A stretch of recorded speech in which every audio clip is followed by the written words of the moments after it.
సరే దాదాపుగా మినిమం 2 కిలోమీటర్లు 3 కిలోమీటర్లు పరిగెడుతుంది అది. ఒక్క నిమిషం పరిగెత్తిన. అడవి కుందేలైతే చెప్పక్కర్లేదు, ఇంకా వేగంగా పరిగెడుతుంది అది. ఒక్క నిమిషం పరిగెత్తి గంట కాదు 3 గంటలు పడుకున్న తాబేలు అంత దూరం రాదు. మళ్ళీ కుందేలు ఇంకో నిమిషం పరిగెత్తిన ఇది వచ్చేసరికి 2 రోజులు పట్టిద్ది. ఇలా ఆలోచించి ప్రాక్టికల్గా చెప్పండి, ఏ తాబేలు గెలుస్తుంది?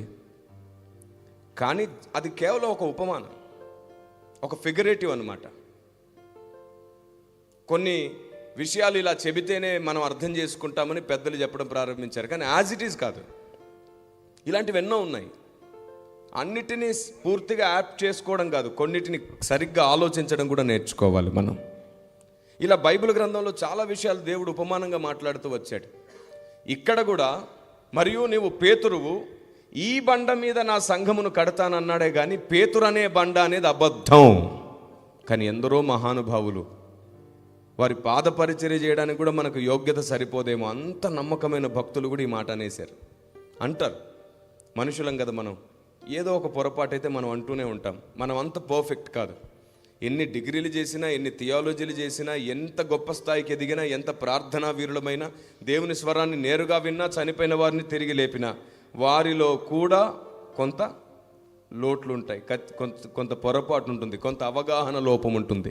అందుకే నేనేమంటానంటే అందరినీ కట్టుకునే పని పెట్టుకుందాం, అందరినీ చూసుకుని తృణీకరించి నవ్వుకునే పని పెట్టుకోవద్దు.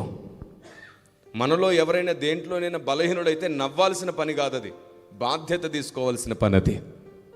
కానీ మనం సింపుల్గా నవ్వేస్తాం. ఆ నవ్వు చాలు సాతానికి ఉపయోగపడుతుంది అనమాట. శారా కాదు అల్ప విశ్వాసంతో నవ్వుతుంది, మనం అజ్ఞానంతో నవ్వేస్తాం అనవసరంగా. వాళ్ళు ఎలాగ అవమానంగా ఫీల్ అవుతారేమో, నెక్స్ట్ మరలా మన ముందు నిలబడతారో లేదో. అందుకే పౌలు భక్తుడు ఏమంటాడో తెలుసా? ఆయన ఎవరిని పోగొట్టుకోవాలనుకోడంట, అందరికీ అందరివాడిగా ఉండాలనుకుంటున్నాడంట. నేను అందరికీ అందరివాడిగా ఉండుటకు ఏ ఒక్కరిని నేను పోగొట్టుకోకుండా అందరినీ సంపాదించుకోవడానికి ప్రయాసపడుతున్నాను అన్నాడు. కాబట్టి మీ సహోదరులలో ఎవరిలోనైనా బలహీనతలు కనబడినప్పుడు, వారిలో పొరపాట్లు తప్పులు కనబడినప్పుడు నవ్వకండి, వారికి నేర్పించండి. మీరిద్దరే ఉంటే నవ్వచ్చు, నాట్ ఏ ప్రాబ్లం. కానీ 10 మందిలో ఉన్నప్పుడు ఎప్పుడు ఇంకొకరిని చూసి చులకనగా నవ్వకండి. అది అపహాస్యం అవుతుంది, హేళన అవుతుంది. బైబిల్ సెలవిస్తుంది, అపహాసకులు అది తృణీకరిస్తాడు దేవుడు అపహాసకుల్ని. అందరిలో ఉన్నప్పుడు మనం చాలా జాగ్రత్తగా ఉండాలి. నీవు నీ స్నేహితురాలే ఉన్నారు. అప్పుడు మీరిద్దరే నవ్వుకున్నప్పుడు వాడిని చూసి నువ్వైనా, నిన్ను చూసి వారిని